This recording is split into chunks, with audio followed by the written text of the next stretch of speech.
episode of Depreciation Nation, and more importantly, welcome back to Porsche Atlanta Perimeter, where we happen to be today, filming yet another one of our performance bargains. As you can see behind me, we've got Wayne's 996 Turbo, which, while it may not traditionally fit the price point of our channel, it definitely fits the performance bargain definition, because this car with 42,000 miles on it was less than half of its initial MSRP of $111,000. Is that correct? Okay.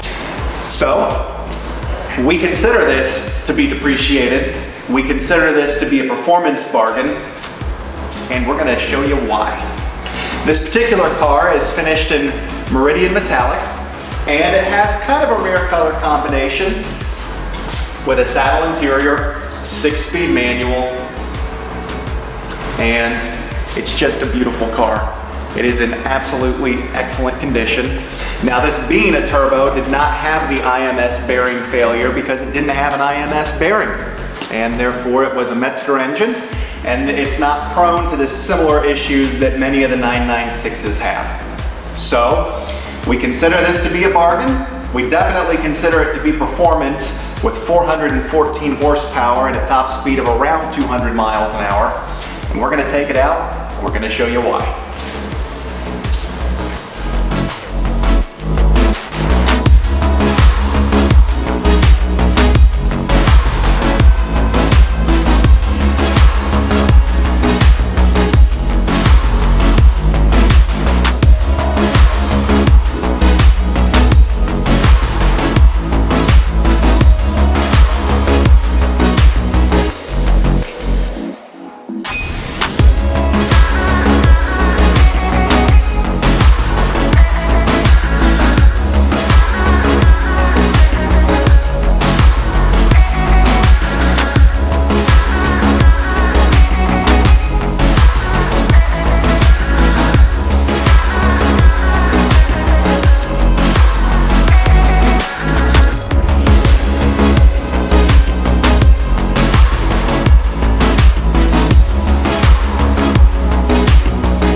A 911 Turbo. Honestly, it's a little bit easier to drive than I anticipated. Oh, it's got some power. No, I think these are trading hands for more along the lines of 40K right now. He paid a little bit more for this one just because of the cleanliness of it. Right, okay. Hang on to that camera pretty tight. Oh yeah. Oh yeah. So, in all honesty, this is one of my dream cars. As I have said many times throughout this particular video, I had an opportunity to buy a 996 that was not a turbo back in 2011. It was a beautiful car. It had some very expensive wheels on it. It was black. And at the end of the day, I just couldn't make the numbers work for financing. I thought that 996s were going to be a bargain then. And I was right. The idea that the turbo has hit the price point that the turbo has hit is honestly unreal. And to be quite honest, this is probably one of the easier cars that I have driven lately. We're going to come down here and pull a Yui. Oh yeah. And because it's a turbo, we do have a little bit of lag, but there is a ridiculous amount of torque. And that was 60 miles an hour. Just Just like that.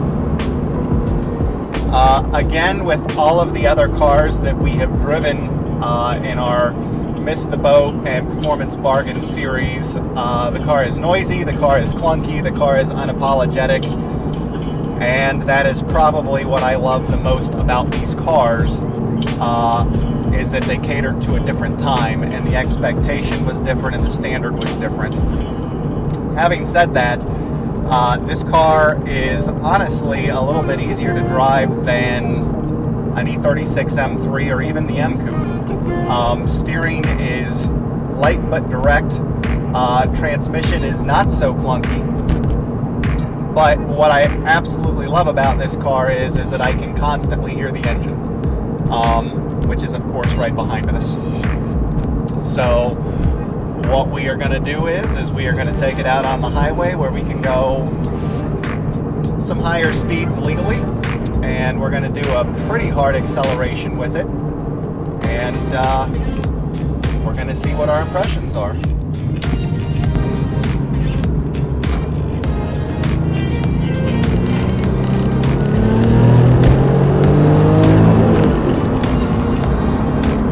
And it is very fast. That four-wheel steering, definitely feel it. Yeah.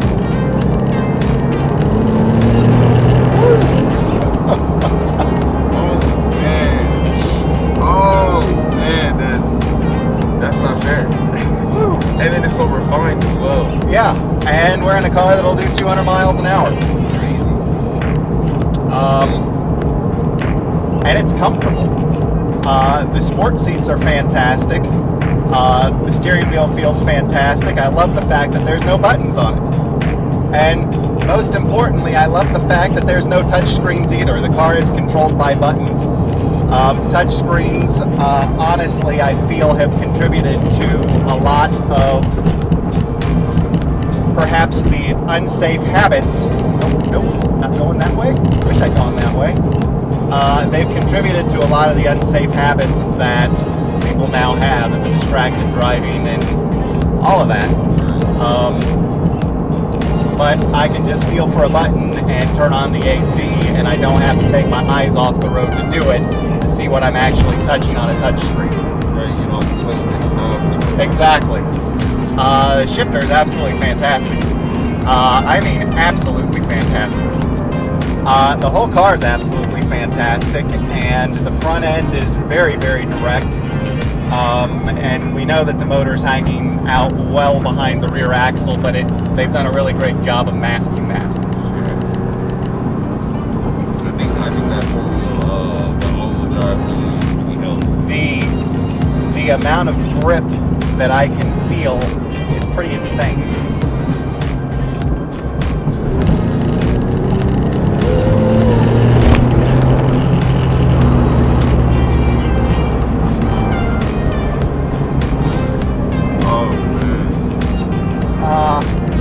It feels like a very strong 400 horsepower.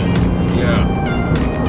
And whereas they now use turbos for fuel efficiency, this car has that epic turbo lag, and when that turbo comes on, boy, can you feel it.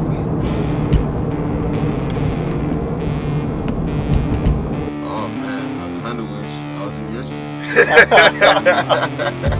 This thing is epic, man. Like, it's comfortable. Mm-hmm. Like, I can easily go out on a date and go to the track immediately after. Mm-hmm. Like, I don't know what better way to put it, but you literally can go to work, you can go to the gym, you can go to Walmart, pick up a few snacks, not too many, but you can pick up a good handful, head home, take your missus out, go out with the guys, keep up with the guys, impress some of the guys. Really, like, this is a solid song. So when this car came out, Road and Track did a feature on it, of course, as Road and Track would do, but that was over 20 years ago. But the one thing that stuck in my mind from that article was that this was the car that made eating peanut butter and jelly sandwiches every day for the rest of your life worth it. And I would have to agree. Yeah. The idea that you can buy one of these for 40 grand, and keep in mind Hyundais are now 40 grand, and I'm not knocking a Hyundai in any way, shape, or form. But what you get for the money? Correct. Toyota Camrys are 40 grand.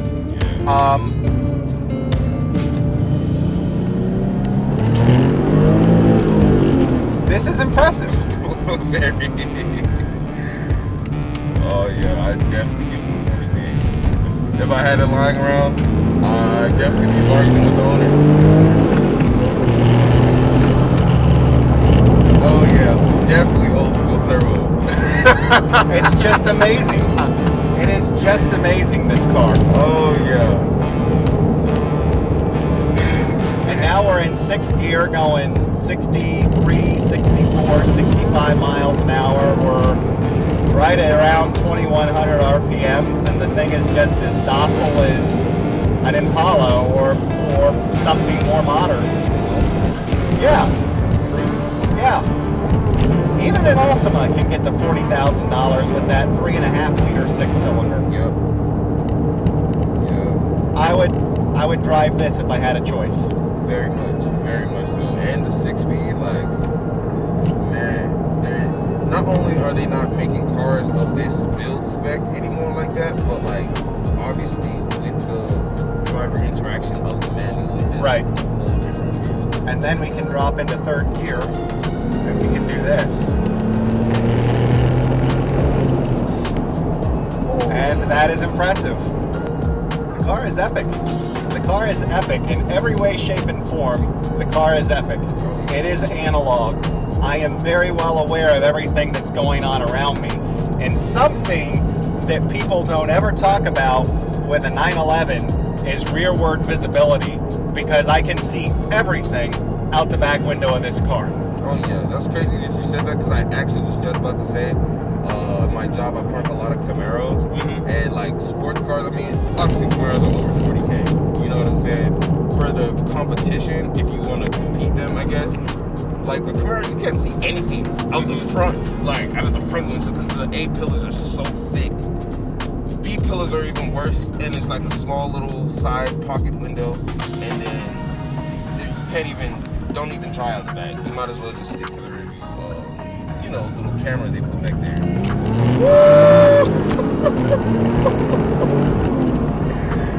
And we're glued to the road. Oh man. So I can't stop smiling. I can't either, and I have a mask on. I can't stop smiling. The car is amazing. The car is absolutely amazing. Hey, it's Wayne here. Like, subscribe, so we can get one of these too. Oh heck. Oh Okay. man. Oh no, well we have to drive it a little bit further. This is terrible. Right.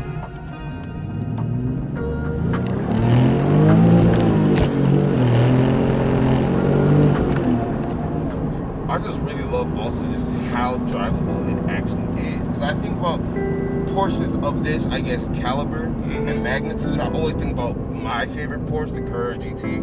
And the clutch, everybody talks about forever because, You can burn it out easily. yeah, the clutch is, forget burning it out, it'll burn you out. It's taking some people out, you know what I'm saying? And one of the, great American, icons as far as the car world, Paul Walker. Yeah, and then boom. We're going highway speeds from a stop sign just like that. Absolutely. And I feel in my chest. So I think that when this car was new, it had a 0 to 60 time of around 4.5 seconds. It's only 4? Maybe it was a little lower than 4.5 seconds, but Maybe like 3.8, 3.9. No, because that was like the 997. And keep in mind we have a traditional manual in this, so obviously we can't shift as efficiently as the more artificial transmission. Thanks. But it feels a little bit quicker than that. And the way that the numbers climb on the speedometer is just incredible. But yeah, it's a beautiful car. It is very engaging to drive. It is very entertaining to drive. And I would give it 2 thumbs up. Would recommend.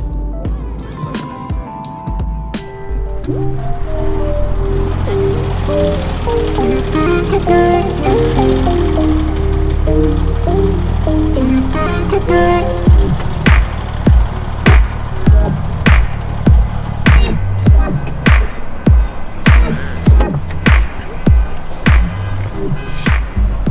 And so, that's the 996 Turbo. It is every bit the car I thought it would be. They say don't meet your heroes, and I was concerned that I might not be as impressed in person as I have been for the last 20 years. And this car delivers in every capacity you can imagine. So, thanks for watching. Make sure to hit that subscribe button at the bottom of your screen so that you don't miss awesome videos like this one. Talk to you next time.